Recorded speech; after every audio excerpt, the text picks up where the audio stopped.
The 2014 Western Australian Businesswoman of the Year is Sharon Warburton. So it's those construction boys again. I promise I won't speak for as long this time. You can all relax. Thank you so very much. I spoke earlier tonight about my passion for supporting others in their quest to find success in what has been traditionally male-dominated industries. These days I get just as much of a kick out of helping people achieve that as I do of closing a big deal or completing a strategic plan. With the recognition that comes from being the WA Telstra Businesswoman of the Year for 2014, it is my plan to continue this work. It is my goal to connect with kids in the bush who dare to dream.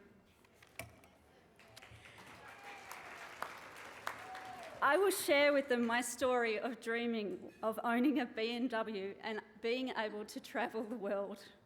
I'll show them a photo of my 1977 Toyota Corolla university car, as well as a photo of the shiny new Maserati I owned when I lived in the Middle East. I decided that Maseratis were faster than BMWs. I will share with them images from my world travels, from trekking to see the gorillas in Uganda, hanging out with the climbers at Everest Base Camp, summiting Mount Kilimanjaro, visiting World Vision children in Africa, and riding the carousel at Disneyland with my daughter.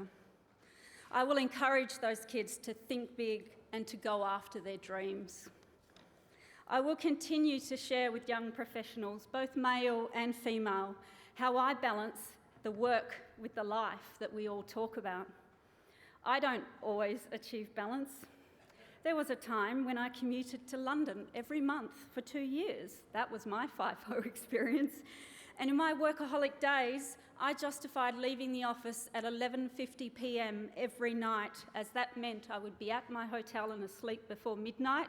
And if I was asleep before midnight, I wasn't working too many hours. I will share my experiences of being a working mum after Chloe was born. How I didn't feel that I could stay home 24/7 with baby Chloe, and how I refused to feel guilty for making what I think was the right choice for me.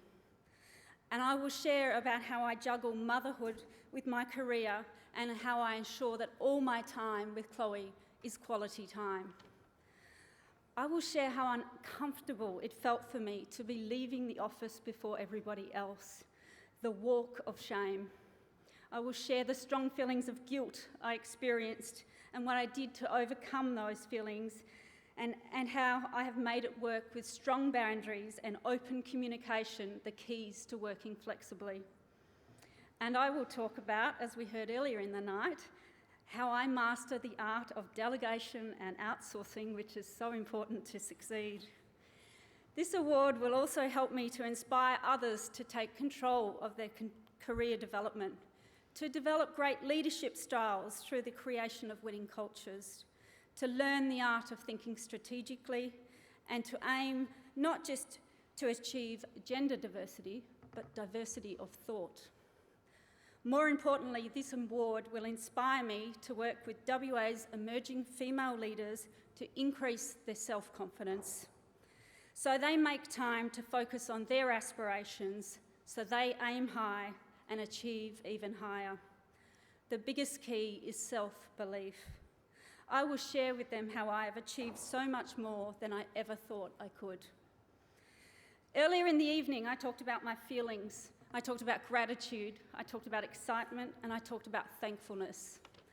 Well, tonight I'm actually also feeling some sadness and some confusion.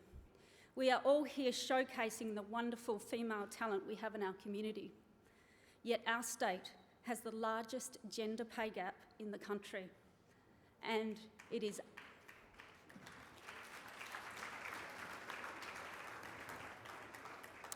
unlike West Australians to accept last place at anything.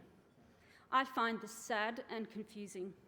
Confusing because it is not difficult to eliminate the gap. I know this because I am part of 2 company boards, very large companies, which have both eliminated this gap completely.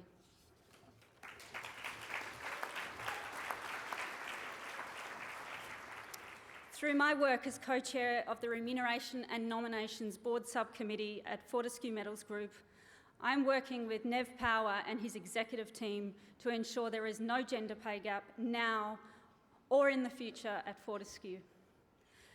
There has been no gender pay gap at Brookfield Multiplex for over 3 years now, and together with my colleagues, we have implemented watertight processes and measures to ensure that no gap can reappear.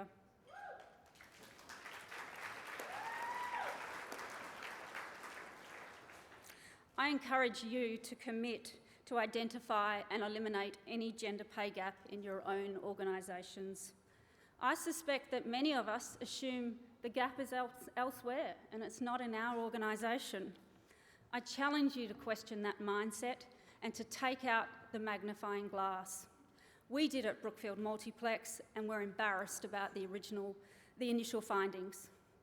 We are now very open and honest with our staff about it, and I'm being open and honest with all of you tonight about that, and how we are very proud with the end result we achieved. So I take this opportunity tonight to challenge you to focus on what I see as an unnecessary hurdle for the success of women in our workplaces. Perhaps some of the other hurdles facing women, like childcare, for example, could be less of a hurdle if the pay gap didn't exist. In closing, can I again say a huge thank you to Telstra and the team at the Telstra Business Women's Awards, not only from me, but also from little Chloe. We had a deal that if Mummy won a prize tonight, then Chloe could come along to the big party in Melbourne next month. I can't wait to let her know in the morning that we're off to Melbourne together. Thank you very much.